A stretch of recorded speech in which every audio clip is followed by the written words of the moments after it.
Good morning, नमस्कार, आदाब, सत श्री अकाल दोस्तों। ये है आपका अपना प्रिय डॉक्टर आदि कश्यप मुंबईचा माणूस आपके लिए लेकर आया आपका मनपसंद program positive karma. Episode number है 1755।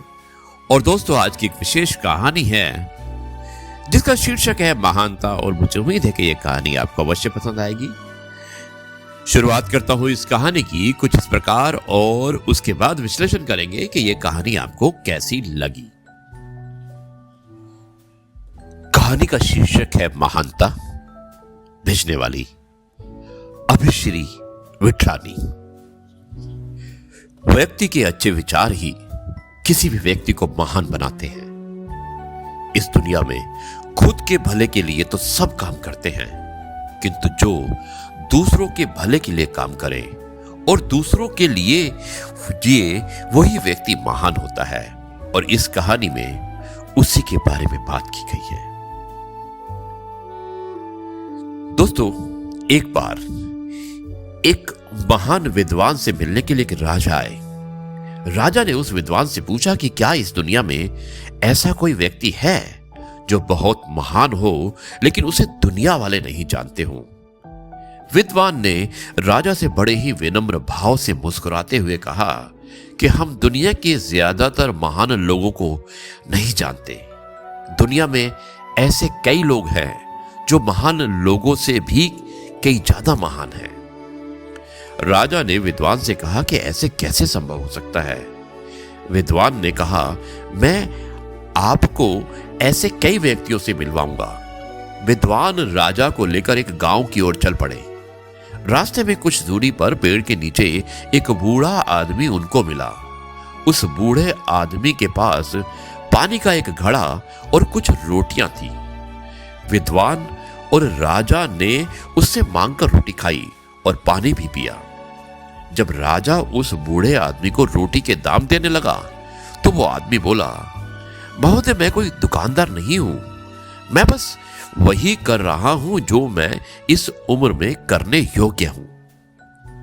विद्वान ने राजा को इशारा करते हुए कहा कि देखो राजन, इस बूढ़े आदमी की इतनी अच्छी सोच ही इसे महान बनाती है। और फिर दोनों ने गांव में प्रवेश किया। वहां पर उन्हें एक स्कूल नजर आया। स्कूल में उन लोगों और उन दोनों की मुलाकात एक शिक्षक से हुई। राजा ने उससे पूछा कि आप इतने सारे छात्रों को पढ़ाते हो तो फिर आपको कितनी तनख्वाह मिलती है। उस शिक्षक ने राजा से कहा कि महाराज, मैं तनख्वाह के लिए नहीं पढ़ा रहा।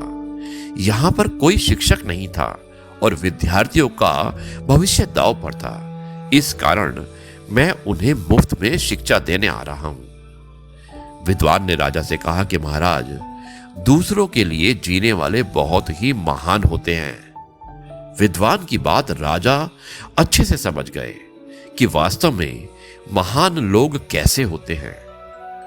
दोस्तों, हमें भी कुछ ऐसा ही महान बनना है। अपनी खुद की तारीफ कर कर नहीं, बल्कि अपने कार्य के बल पर। धन्यवाद। तो जी हाँ दोस्तों, कैसी लगी ये कहानी महानता, जिसमें आपने देखा कि एक विद्वान और एक राजा बात करते हैं और राजा कहता है कि महान कौन होता है, और विद्वान उनसे कहता है कि कोई भी इंसान महान उसके कार्य से होता है।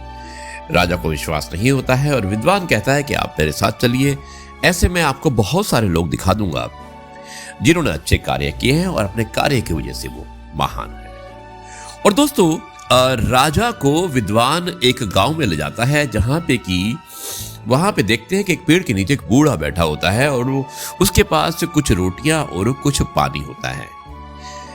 विद्वान और राजा उससे रोटी और पानी मांगते हैं, और जब उन्हें रोटी और पानी मिल जाता है तो राजा कहता है कि इसका कितना दाम हुआ, कितने पैसे दें। तो वो व्यक्ति, वृद्ध पुरुष, कहता है कि मैं ये रोटी और पानी किसी पैसे के लिए नहीं, इस उम्र में अपनी संतुष्टि के लिए कर रहा हूं। और ये कहकर वो उन्हें नमस्कार करता है।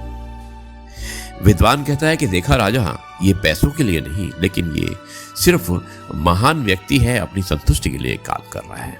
उसके बाद राजा को विद्वान एक दूसरी जगह ले जाता है जो एक स्कूल होता है, और उस स्कूल के अंदर एक शिक्षक बच्चों को पढ़ा रहा होता है। राजा उस शिक्षक से पूछता है कि आपको कितने पैसे मिलते हैं बच्चों को पढ़ाने के। तो वो शिक्षक कहता है कि पढ़ाई मैं अपनी संतुष्टि के लिए अपने गांव के बच्चों के लिए कर रहा हूं, क्योंकि गांव के बच्चे पढ़ते नहीं हैं, यहाँ पे पढ़ाई की कोई व्यवस्था नहीं है, इसलिए मैं इनसे पैसे नहीं लेता हूं, बस मुझे संतुष्टि मिलती है इसलिए करता हूं। और विद्वान फिर राजा की तरफ देखकर कहता है कि देखा राजा, हर व्यक्ति महान जो होता है वो जरूरी नहीं है कि वो महान व्यक्ति की एक पहचान होती है, उसे कोई मार्केटिंग की किसी तरह की इंट्रोडक्शन की जरूरत होती है। जो व्यक्ति महान होता है वो कभी अपना ढिंढोरा नहीं पीटता है, अपने कार्यों से उस जो इंसान होता है वो उत्तम बनता है, महान बनता है। यही था आज की कहानी का निचोड़। मुझे उम्मीद है कि दोस्तों ये कहानी आपको अवश्य पसंद आई होगी। अब मैं इस कार्यक्रम को यहीं पर समाप्त करता हूँ। कल आपसे एक बार फिर से मुलाकात करूंगा कुछ नई बातों के साथ। अपने रविवार को अपने परिवार के साथ चाय के साथ आनंद लेकर बिताइएगा, और सोमवार को कुछ नई बातों के साथ आपसे करेंगे मुलाकात। और तब तक कहते हैं जय गुरु जी, शुक्राना गुरु जी।